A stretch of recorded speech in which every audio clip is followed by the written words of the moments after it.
Hello, it's me, Robin, with Simple Food, Simple Life. I'm going to make a meal out of everything you see here. I think I'm going to call this Granny B's HOBO skillet because I'm going to do it in a cast iron skillet. So it's a one-pan meal, which is good. And it's a combination of just whatever I have left. So let me show you what I have. I have a partial packet of hot dogs. These are pretty cheap hot dogs. They were 99 cents.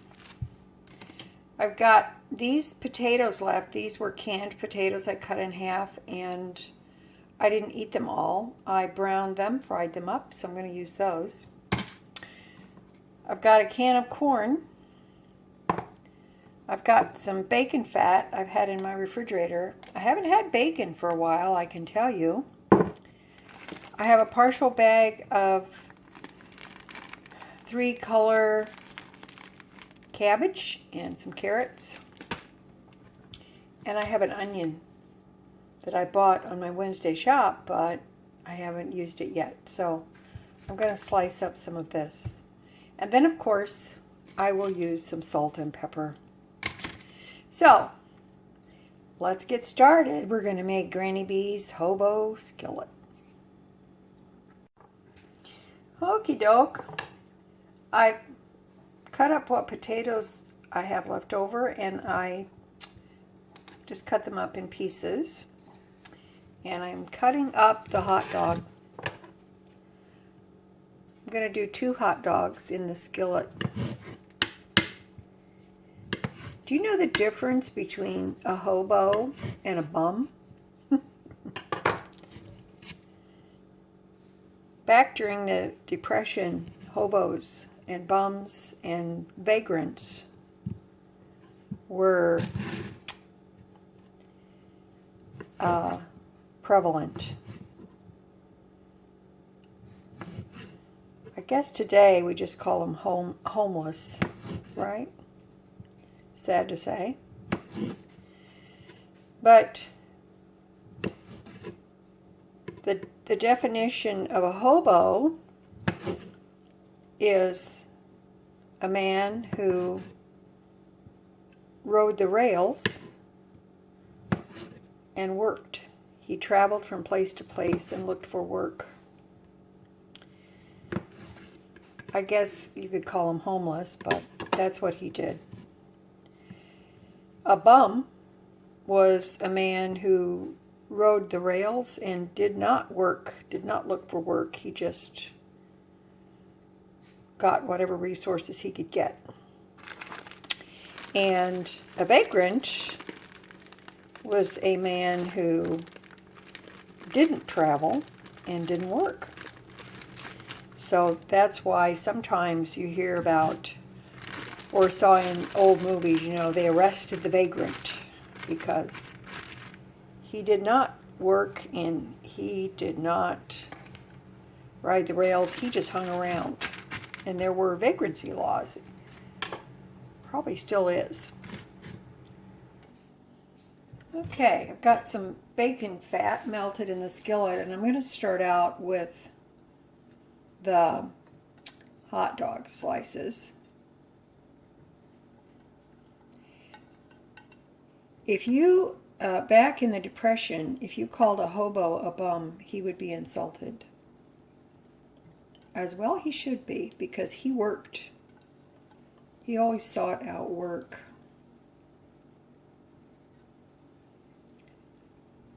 I tried to find the origin of the word hobo. There's different definitions. I think, you know, what people think, where people think it came from, but some say, one definition is that a hobo is a migrant worker, someone who travels around and looks for work, or works in the fields. And they called him ho boy, meaning H-O-E-B-O-Y, ho boy. because they were out in the field hoeing. That's one definition. Another definition was, that's what the mail carriers on the trains, when they would throw out the bags of mail as they passed through a town, they would yell, "Ho boy! Ho boy!" as they went by. I don't know. If you know, put it in the comments below and let me know. But, as probably some of you know, they call, there's quite a few dishes they call hobo. You know those foil packs you made when you went camping? There's hobo meals, hobo suppers, hobo foil pack, hobo stew, and I guess mulligan stew originated from hobos. They'd gather up whatever they could, I think. So, okay, we're going to brown the hot dogs, and we're going to brown these onions. I've got it on low because I don't want anything to burn. These are going to brown up, and then I'm going to remove them. Or maybe I won't remove them. I've got it pretty low. I don't think I'm going to remove them. I'm going to add in the potatoes. There aren't very many, but it's okay. We got to use what we have, you know. When you're a hobo, you got to use what's available. So I wonder sometimes if during the Depression, if hobos, they rode the rails, they found work, and they sent money back home. I'm guessing that might be the case. A lot of young men took off on the rails to get money, to get a job, because there was no job.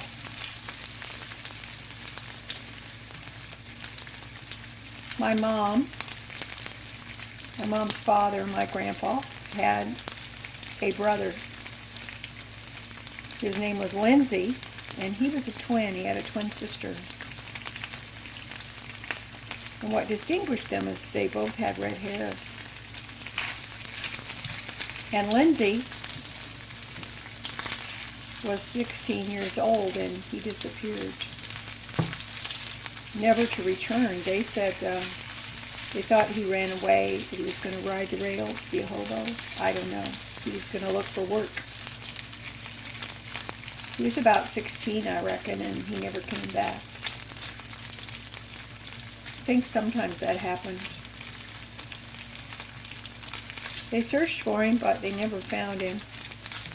I guess they even dragged the river, but they still never found him.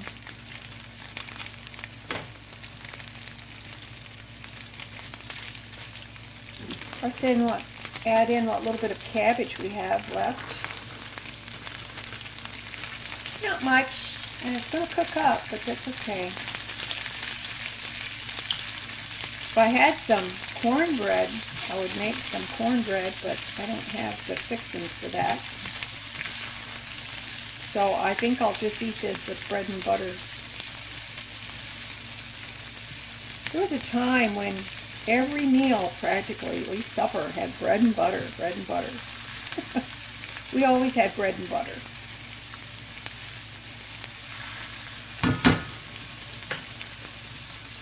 I've got this turned down pretty low because there's no reason to cook it on high. So I'm going to let this cabbage cook down a little bit. My mom said that her mom, our Grandma Pearl, she died in 1944. I think she was 52 years old, and 1944 was before I was born. And Mom said that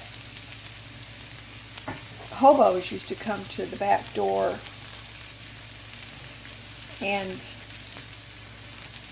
she said I'm putting in the corn now, she said that her mom could never turn anyone away, even though they didn't have much.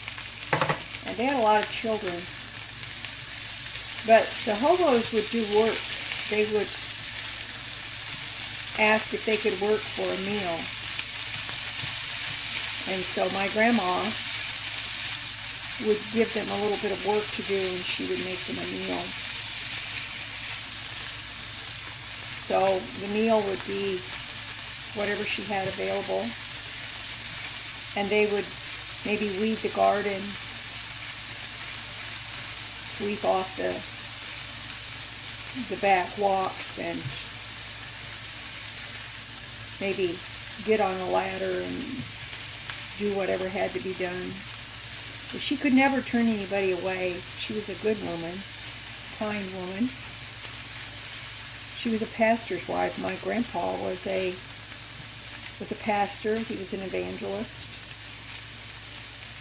And she was a humble woman.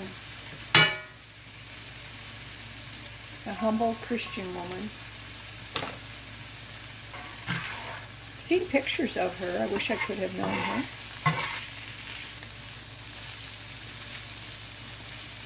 Alright, I've got this down way low, and I'm just going to let it cook. But first, I'm going to put some salt and pepper.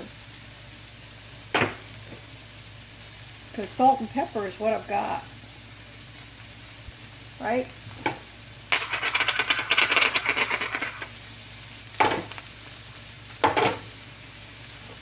I ain't got no fancy seasoning for this hobo skillet.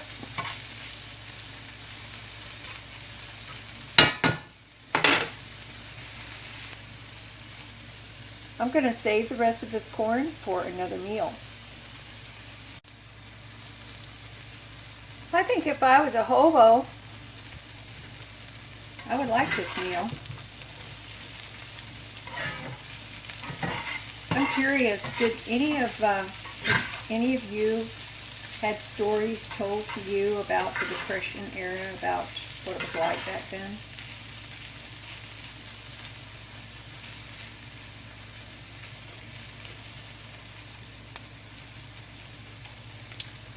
If you do, put it in the comments and share it with us.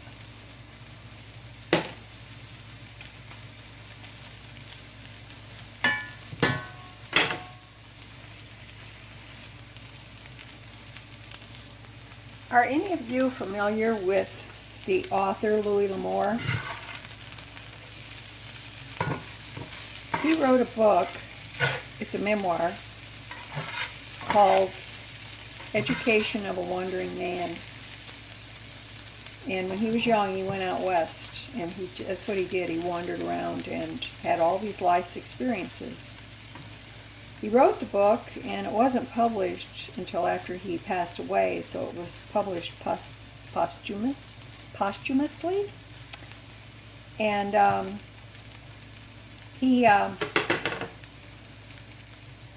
it's a very, very, very good book.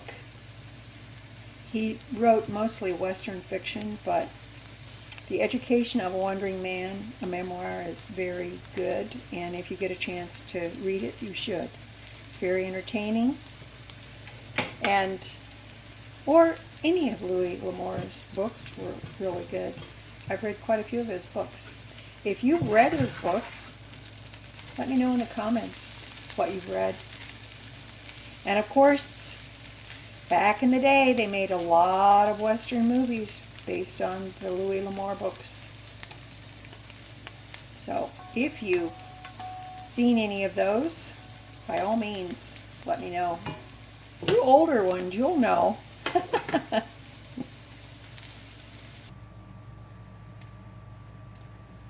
Here's our hobo skillet. It smells awesome, looks delicious. And I'm going to butter some bread. Do you guys like butter and bread? I do. When I was a kid, sometimes for a treat, we would have butter and bread with sugar sprinkled on it. That was like the best thing ever. Then you put the sugar on, the butter or margarine, whatever you had, and then we would fold it over, help keep the sugar in.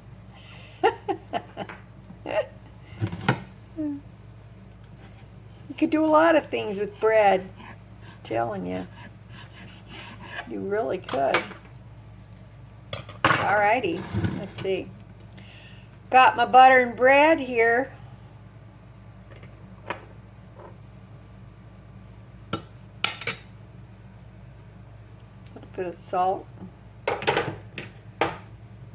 I'm wishing I had some banana pepper rings to have with this. Oh my, wouldn't that be good?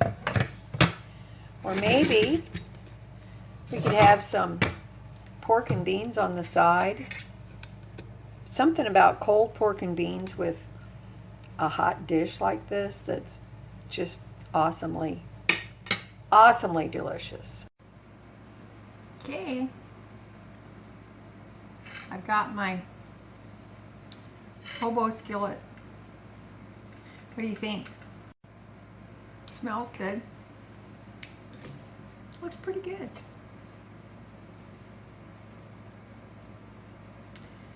Okay, let's take a bite. Do you guys like butter and bread? I do. If you have homemade bread or biscuits, it's even better, right? My curtain here.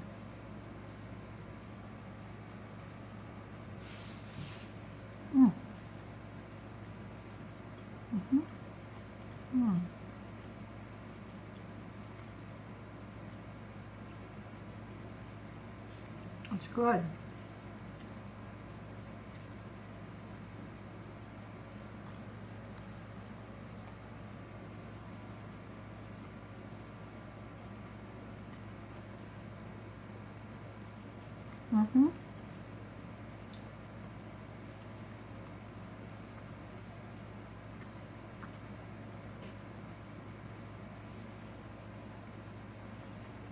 Some cold pork and beans on the side would be perfect with this. I can't help it, it just would. Got some potato, got some hot dog. Do you like fried hot dogs? I do. I like to split them down the middle and put them in a hot skillet and just fry them like that and then eat them on bread with mustard.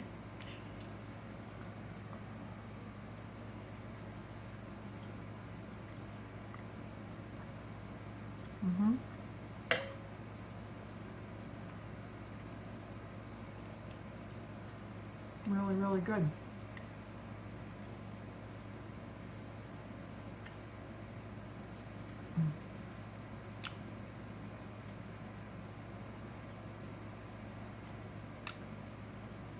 Or something about butter and bread.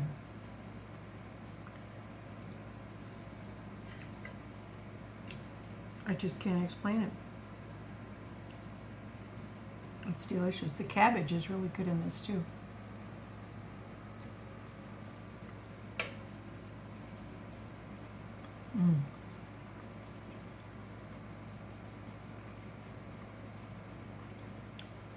It's good. Alrighty, this corn is really good in here. I'm very glad that I added it. It's just corn from Aldi.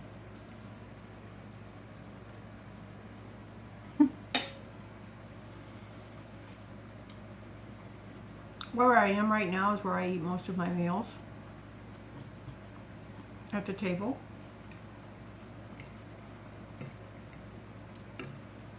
Old habits are hard to break, you know, even if you're by yourself. Okay, I was thinking what I could have for dessert. I don't know. I think I have 3 peanut butter cookies left. Maybe I'll have those with some coffee. That would be good. If I had some canned fruit, I would eat some of that. Maybe some peaches or pineapple. Or I like canned pears. Do you like canned fruit?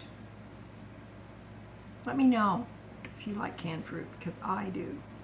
So, alrighty, that's it for me today. I love you guys, you know I do. As always, you know that little is much when God is in it. Okay? All right. You guys take care. Don't forget to comment and let me know what you think or what stories from the past you've been told. I would like to know. Okay? All right. Love ya. I'll talk to you later. Bye-bye. I have a PS for you. There is a website called historycollection.com, and on this website there is a great article. It's actually from 2017, and it's called An Intimate Look into the Life of Hobos. It's very interesting, going back to post-Civil War, and there is a code for hobos that was instituted back in 1889. They had a national hobo convention in St. Louis, and there is actually a code of ethics for hobos. And I don't know, I think it would be a good code of ethics for anyone, whether you're a hobo or not. So I'll put the link in the description box below, and you can check it out for yourself. It's not very long. It's very interesting to read, and I think you might enjoy it. All right. Thank you. Love ya. Bye.